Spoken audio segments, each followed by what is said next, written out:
Assalamualaikum warahmatullahi wabarakatuh. Bertemu kembali di channel Hermawan Haryati. Pada kesempatan malam hari ini, kita akan membahas 10 soal khusus untuk guru bimbingan konseling. Kita akan membahas soal dari nomor 60 sampai nomor 70. Disimak baik-baik ya, jangan di-skip, karena setiap nomor adalah ilmu pengetahuan.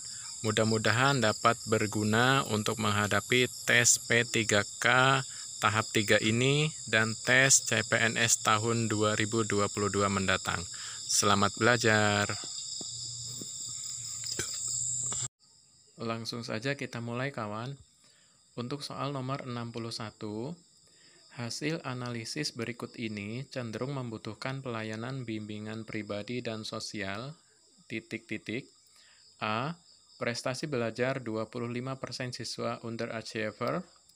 B. 80% siswa cemas menghadapi ujian nasional. C. Kebanyakan siswa tidak tahu akan kemana setelah lulus. D.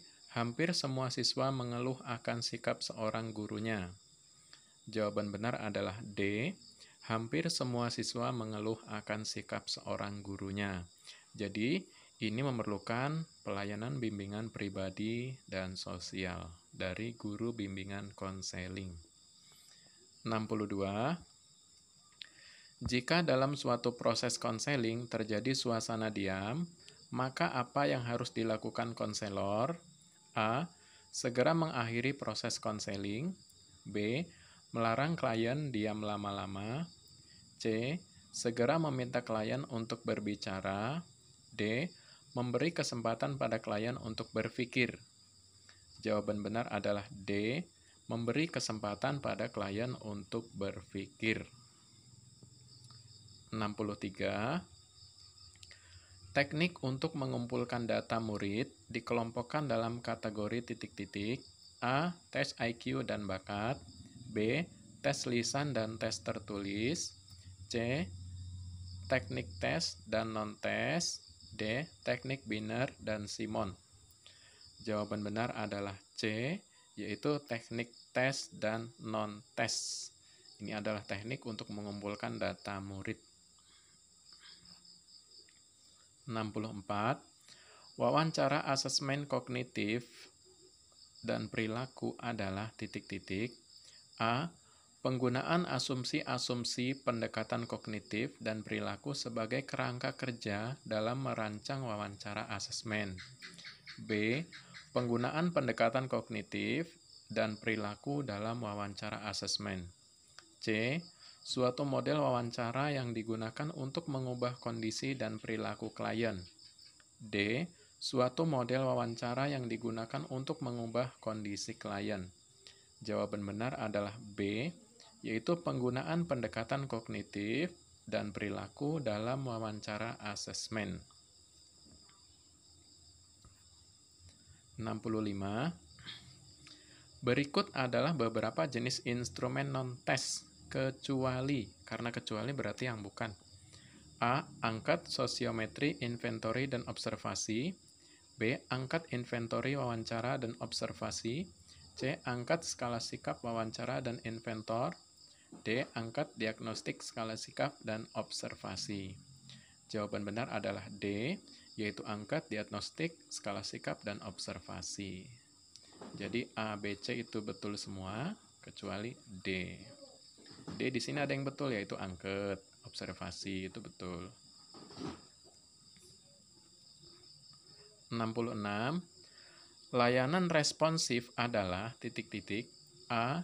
Layanan bimbingan dan konseling dalam mengatasi masalah-masalah yang telah dilalui di masa lalu. B.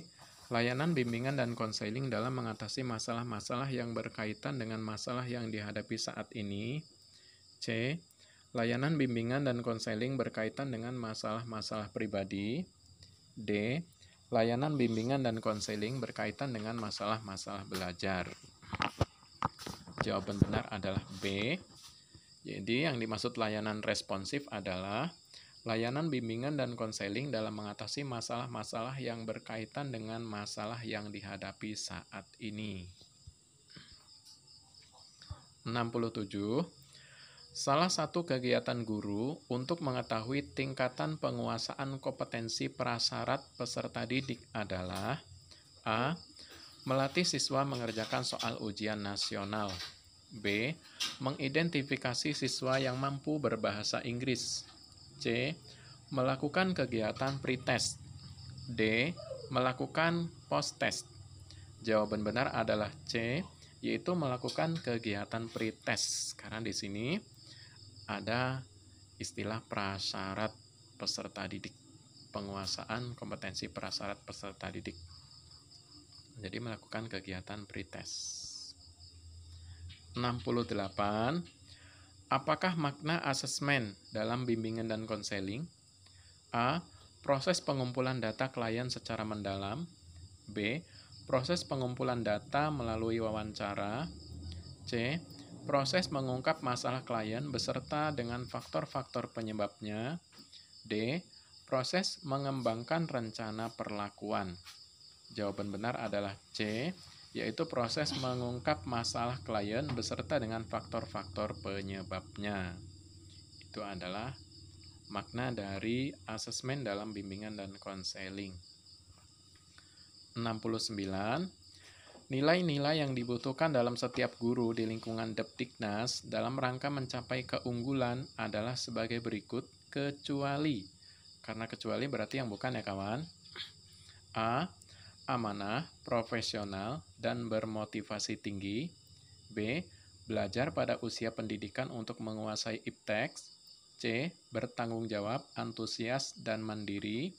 D. Kreatif, disiplin, peduli, dan menghargai orang lain. Jawaban benar adalah B, yaitu belajar pada usia pendidikan untuk menguasai ipteks. Ini tidak termasuk nilai-nilai yang dibutuhkan dalam setiap guru di lingkungan Depdiknas dalam rangka mencapai keunggulan. Jadi untuk pilihan A, C, D ini adalah nilai-nilai yang wajib dimiliki oleh setiap pendidik. 70. Sosiometri merupakan metode pengumpulan data tentang pola struktur sosial individu dalam suatu kelompok dengan cara menelaah relasi sosial.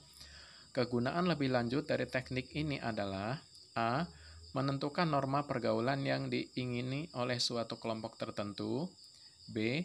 Memperbaiki hubungan sosial individu dalam kelompok. C. Menentukan keanggotaan kelompok kerja. D. Membantu meningkatkan pemahaman dan pengertian murid terhadap masalah pergaulan yang sedang dialami oleh individu tertentu. Jawaban benar adalah D. Jadi sosiometri merupakan metode pengumpulan data tentang pola struktur sosial individu dalam suatu kelompok dengan cara menelaah relasi sosial. Kegunaan lebih lanjut dari teknik ini adalah B. Membantu meningkatkan pemahaman dan pengertian murid terhadap masalah pergaulan yang sedang dialami oleh individu tertentu. Demikianlah 10 soal tes P3K khusus untuk guru bimbingan konseling. Mudah-mudahan dapat bermanfaat dan dapat menjadi modal dalam menghadapi tes P3K tahap 3 serta tes CPNS tahun 2022 mendatang. Selamat belajar, semoga sukses. Saya akhiri. Wassalamualaikum warahmatullahi wabarakatuh.